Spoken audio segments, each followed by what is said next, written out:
Have you ever wondered what would happen if you spent an entire day living like Jesus, with love, mercy, and forgiveness? That question hit me like a bolt of lightning, stirring something deep within my heart.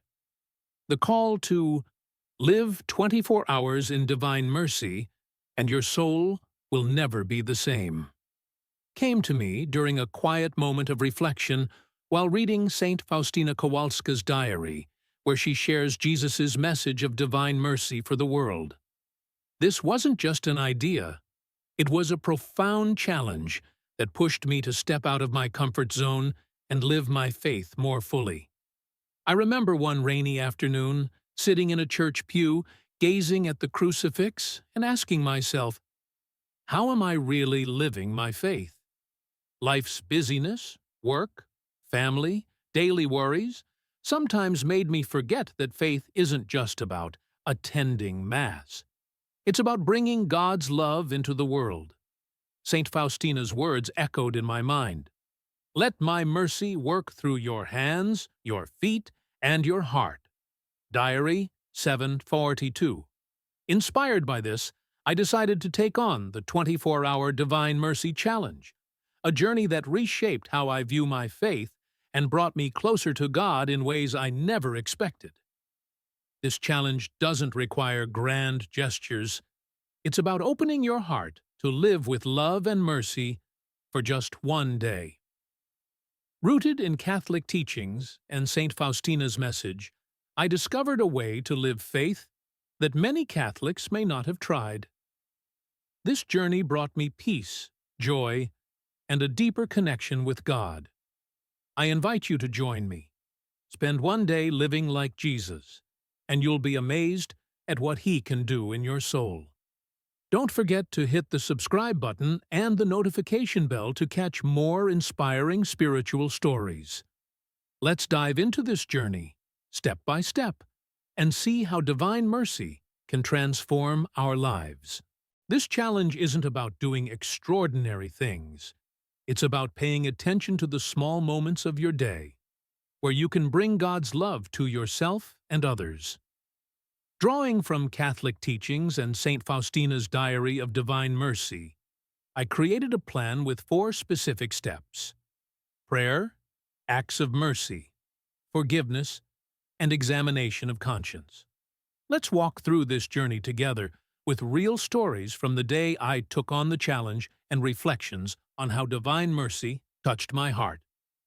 Step 1. Praying the Divine Mercy Chaplet. I started my day at 3:00 p.m., the hour of Divine Mercy, the time when Jesus died on the cross, as St. Faustina recorded in her diary, number 1320.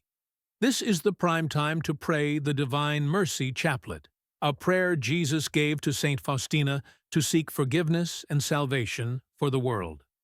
If 3:00 p.m. doesn't work for you due to work or other commitments, you can pray the chaplet any time during the day, as long as you do so with a sincere heart. I set up a small prayer corner in my living room with a wooden crucifix and a lit candle, creating a sacred atmosphere. Holding my rosary, I began with the special prayer, "O Jesus, you expired, but the source of life gushed forth for souls, and an ocean of mercy opened up for the whole world." As I prayed the Divine Mercy Chaplet, I offered it for those I struggled to forgive. I thought of a friend who had gossiped about me a few months ago, leaving me deeply hurt. I also recalled a co-worker who once dismissed my ideas during a project, making me feel undervalued. In my mind, I named them and asked God to heal their hearts and mine. During those moments of prayer, I felt an incredible peace, as if Jesus was gently lifting the burdens from my heart. St. Faustina's words resonated deeply. Mankind will not have peace until it turns to the fount of my mercy. Diary 300. Her words were like a light illuminating my soul, showing me that prayer is more than words. It's a conversation with God, where He touches our deepest wounds. I also recalled St. John Paul II's words, "The rosary is my favorite prayer, a marvelous prayer. To me, the Divine Mercy Chaplet is similar. A breath for the soul, preparing me for the challenges ahead. I also remembered another moment from the previous week when I prayed the chaplet in a small church near my home. I offered it for a family member struggling with their marriage. After praying, I felt an inexplicable comfort, as if Jesus was assuring me He was taking care of everything. This experience convinced me that the Divine Mercy Chaplet is not just a prayer, but a way to open our hearts to God's grace. I encourage you to try praying the chaplet at the hour of Divine Mercy, 3 p.m., or whenever suits you. Take a quiet moment to offer up your pains, those you struggle to forgive, or intentions for the world. The power of this prayer lies in its simplicity and trust in God's infinite mercy. Step 2. Performing acts of mercy. Divine mercy isn't just about prayer, it must be lived through action. In the Gospel, Jesus teaches, "Be merciful, just as your Father is merciful." Luke 6:36. I thought of Mrs. Anna, an elderly neighbor who lives alone near my house. She rarely gets visitors, and I realized I'd overlooked her during my busy months. I decided to bring her a box of homemade chocolate chip cookies. Nothing fancy, just a simple batch I made that morning. I also brought a small thermos of tea, thinking she might enjoy a warm drink on a chilly day. When I knocked on her door, I was a bit nervous, unsure of how she'd react. But when she opened the door, her eyes lit up, and her warm smile instantly put me at ease. I spent over an hour with Mrs. Anna, listening as she shared stories about her life. She talked about her aches and pains from old age, the loneliness of living far from her children, and joyful memories of her younger days working at a flower shop. She shared a touching story about arranging a free bouquet for a poor couple's wedding, a memory that brought tears to my eyes. I mostly listened, occasionally smiling or sharing a funny story about my baking mishaps, like the time I forgot sugar and ended up with cookies as hard as rocks. As I left, she held my hand, her eyes misty, and said, "Thank you, dear. Today, I felt loved." That moment showed me that a small act, done with love, can bring light to someone's life. Later that day, I performed another act of mercy. On my way to work, I saw a woman standing on a street corner with a sign asking for help. Instead of passing by as I usually would, I stopped, went to a nearby cafe, and bought her a hot coffee and a ham sandwich. When I handed them to her, she thanked me with a look of gratitude. I asked how she was doing, and she shared that she'd recently lost her job and was struggling to feed her 2 young kids. I didn't have much money to give, but I spent a few minutes talking with her, offering encouragement and promising to pray for her family. This act didn't just help her. It lightened my heart too. The Catholic Church teaches the 7 corporal works of mercy, like feeding the hungry, giving drink to the thirsty, and the 7 spiritual works of mercy, like comforting the sorrowful, forgiving offenses. Acts of mercy don't have to be grand. A smile, a kind word, or a moment of your time can bring God's love to the world. I also recalled another instance that week when I stayed late to help a coworker finish an urgent report, even though I was swamped myself. He thanked me and opened up about the stress he was facing at home. I realized that mercy sometimes means listening and supporting others, even when you're stretched thin. These small acts filled me with joy, reminding me that living in divine mercy is a gift to both others and ourselves. Step 3. Learning to forgive. Forgiveness is one of the hardest parts of the challenge, but it's also the most crucial. Saint Faustina wrote, "Forgive even when your heart is in pain." Diary, 1628. During the challenge, I faced a moment that tested my resolve. While driving to the store to buy baking supplies, another driver cut me off, nearly causing an accident. Anger surged through me, and I wanted to yell to let it out. But then I remembered Jesus' words on the cross. "Father, forgive them, for they know not what they do." Luke 23:34. I gripped the steering wheel, took a deep breath, and prayed a short prayer. Lord, grant peace to that driver.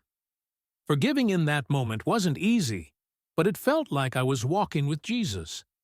I also thought about a recent argument with a close friend over a misunderstanding about a group outing. I'd held on to resentment, feeling she didn't value my time. During the challenge, I decided to call her, apologize, and invite her for coffee. Over our conversation, we shared our feelings openly, and I learned she was stressed from work, which had caused her to act thoughtlessly. The misunderstanding melted away, and our friendship was restored. Forgiveness doesn't mean condoning someone's mistakes. It means letting go of resentment to free your heart. I also worked on forgiving myself. There are times I feel I fall short, like when I rushed off a call with my mom because I was busy, or when I was impatient with a new coworker who needed guidance. During the challenge, I realized that God's divine mercy extends to us too. I recalled a time I felt guilty for missing Sunday Mass due to exhaustion. When I went to confession, the priest reminded me that God is always ready to forgive if we open our hearts. Forgiving myself is a way to embrace His love and keep moving forward. Step 4. Examining your conscience. At the end of the day, I set aside time for an examination of conscience, a practice the Church encourages to prepare our hearts for receiving the Eucharist. I sat down with a small notebook, the soft glow of a candle on the table creating a peaceful space. I asked myself, did I love like Jesus today? Did I miss any opportunities to help someone? I realized one moment when I was impatient with a friend who called to vent about her job. I'd responded curtly, not really listening. I wrote it down to confess later, and resolved to do better. I also reflected on another instance when I didn't help a homeless person on the street because I was in a hurry. That moment made me wonder, what would Jesus have done? Examining my conscience isn't about self-blame. It's about recognizing that God is still working in us, even when we fall short. St. Paul reminds us, "Let a man examine himself, and so eat of the bread and drink of the cup." 1 Corinthians 11:28. This practice helps me see missed opportunities and prepares my heart to draw closer to God in the Eucharist. I also thought about the moments of grace that day. Praying the Divine Mercy Chaplet brought me peace. Talking with Mrs. Anna, I saw God's light in her smile. Forgiving the driver lightened my heart. I recalled another small act, helping a stranger pick up dropped groceries on the street. Though minor, it reminded me that every action, no matter how small, is a way to live God's will. Examining my conscience showed me both the good and the areas to improve, helping me grow in faith. When the 24-hour challenge ended, I felt a profound shift in my heart. Not because I did anything extraordinary, but because I tried to live with divine mercy in every small moment, praying, loving, forgiving, and examining my conscience. Saint Faustina reminds us, divine mercy is the beating of God's heart. This challenge showed me that living in divine mercy isn't an impossible task. It's a simple path that opens the door to God. I encourage you to take up this challenge. Spend one day praying the Divine Mercy Chaplet, performing an act of love, forgiving someone, and examining your conscience before bed. You'll be amazed at how God touches your soul. Share your story in the comments. How have you experienced God's divine mercy? Don't forget to hit the subscribe button and the notification bell to discover more ways to strengthen your faith. May you live in God's love.